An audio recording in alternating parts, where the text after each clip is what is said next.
மாண்புமிகு பேரவைத் தலைவர் அவர்களே, தமிழ்நாடு சட்டமன்ற பேரவையில் மீண்டும் ஒரு முறை மாண்புமிகு ஆளுநர் அவர்கள் சட்ட விதிகளையும் மரபுகளை மீறி செயல்பட்டு அவையிலிருந்து வெளியே சென்றிருக்கிறார்.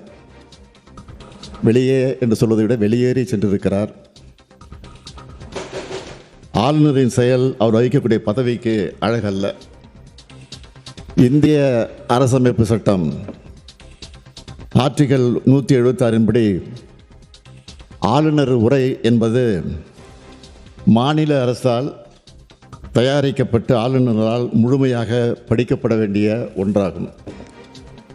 இதில் ஆளுநர் தனது சொந்த கருத்துக்களை தெரிவிப்பதற்கோ மாநில அரசால் தயாரித்து வழங்கப்பட்ட உரையில் நீக்கம் செய்வதற்கோ அரசமைப்பு சட்டத்தில் இடமில்லை. ஆண்டின் தொடக்கத்தில் அரசின் கொள்கை அறிக்கையை ஆளுநருக்கு உரையாக வாசிப்பது நடைமுறை. அந்த நடைமுறையை ஒருவர் தொடர்ந்து மீறும்போது அது போன்ற விதிகளை எதற்காக வைத்திருக்க வேண்டும் என்ற கேள்வி சாதாரணமாகவே அனைவர் மனதிலும் எழும்.